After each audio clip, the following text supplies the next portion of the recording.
Hello, dear student. Welcome back in my YouTube channel, RS English Era. Welcoming to everybody. आज हम लोग discussion करने जा रहे हैं जो चैप्टर है वो the verb and kinds of verb. सबसे पहले हम लोग जानेंगे कि what is verb. Then answer है a verb is a word which says something about is a subject, यानी सब्जेक्ट के बारे में जो कुछ बताता है, क्रिया या वर्क या काम, उसको हम वर्ब कहते हैं। हम वर्ब को ऐसे भी कह सकते हैं a verb denotes any action and activities. एक वर्ब जो होता है वो किसी भी कार्य को और एक्टिविटीज़ को बताता है। जैसे एग्जांपल में दिया है सीमा प्लक्स फ्लावर। सीमा जो है वो फूल तोड़ती है, तो सीमा का काम तोड़ना है, फूल तोड़ना है। तो जो ये प्लक्स है वो हमारा वर्ब हुआ। I do my homework everyday. मैं अपना होमवर्क गृह कार्य प्रत्येक दिन करता हूँ, तो ये इसमें डू करना है वर्ब।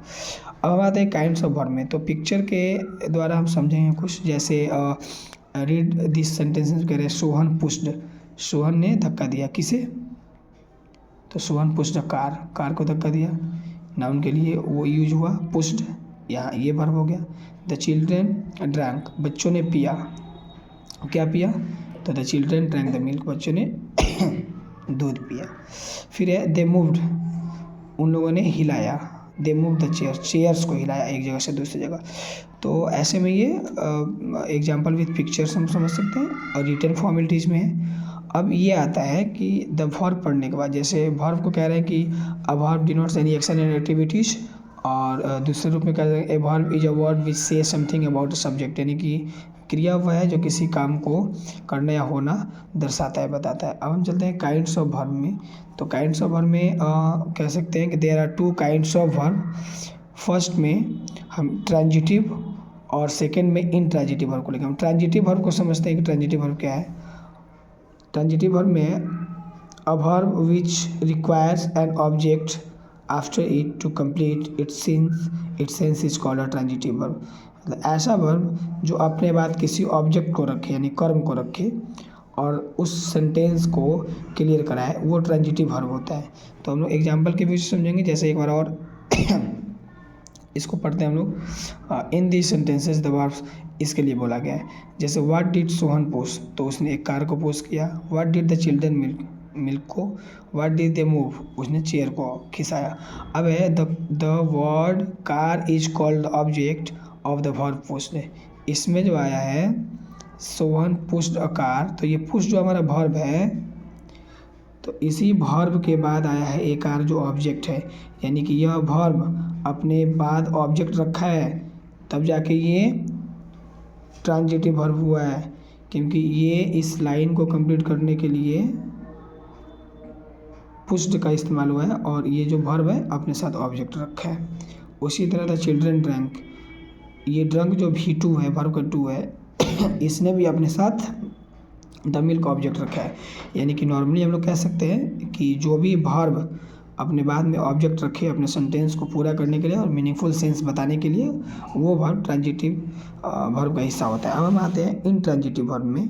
ये करा a verb which does not require an object to complete its sense but makes good sense by itself is called an intransitive verb. Intransitive verb क्या होता है? उसे किसी ऑब्जेक्ट की रिक्वायरमेंट नहीं होती है, ज़रूरत नहीं होती है, वो अपने बाद में वर्ब नहीं रखता है कंप्लीट सेंस बताने के लिए, बट इसके जो सेंस होते हैं वो खुद से अच्छे होते हैं और सेंटेंस में उसका कुछ ना कुछ अर्थ निकलता है। जैसे इसको पढ़ेंगे हम लोग। The baby appears sleepy. बच्चा जो है वो सोया हुआ पाया जाता है। The wood cutter seems tired, जो लकड़हारा है वो थका हुआ पाया जाता है। मिसेस कुमारी होना चाहिए, Mrs Kumar is a teacher. Mrs Kumar एक शिक्षक हैं। द वोमैन बिकेम सैड, महिला उदास हुई। तो ये जितने भी हैं रेड कलर से प्रिंटेड हैं, स्लीपी, टायरेड, टीचर, सैड, ये सभी वर्ब हैं। ये सभी वर्ब अपने बाद ऑब्जेक्ट और किसी कम्प्लीमेंट को रखना नहीं चाहते हैं, क्योंकि ये सेंटेंस अपने आप में कंप्लीट है। बट ये कह सकते हैं कि इन्हें इस वर्ब को कंप्लीट करने के लिए पहले एक्स्ट्रा वर्ड आया है, जैसे इसमें बिकम आया, ये इसमें ए आर्टिकल आया, सीम्स अपीयर्स, ये सब आके इसको कंप्लीट किए हैं। बट इसका ये नहीं है कि स्लीपी के बाद कुछ लेना चाहिए, टायर्ड के बाद कुछ लेना चाहिए, टीचर के बाद कुछ लेना चाहिए, सैड के बाद, ऐसा नहीं कुछ नहीं है। जैसा हम लोगों ने ट्रांजिटिव में देखा था कि वर्ब के बाद उसे कुछ चाहिए होता है, ऑब्जेक्ट चाहिए होता है, तो वो ट्रांजिटिव था। इन ट्रांजिटिव में ऐसी बातें नहीं है। इन ट्रांजिटिव में हमारा सेंटेंस जो होता है सेंसफुल और मीनिंगफुल होता है। इसमें ऑब्जेक्ट की ज़रूरत नहीं होती है, खासकर वर्ब को, वर्ब ऑब्जेक्ट नहीं चुनता है। ठीक है, तो इस द वर्ब चैप्टर में और काइंड्स ऑफ वर्ब में ये दो, एक ट्रांजिटिव को और हम लोगों ने दूसरा इंट्रांजिटिव को समझा। और वीडियोज़ वर्ब के रिगार्डिंग पे मैं एक दूसरा वीडियोज़ लेके उपस्थित होऊंगा, जिसमें वर्ब को यूज करते हुए हम लोग मेन वर्ब और हेल्पिंग वर्ब की तरह, मॉडल और ऑक्सिलरी की तरह हम लोग इसका यूजेस पढ़ेंगे।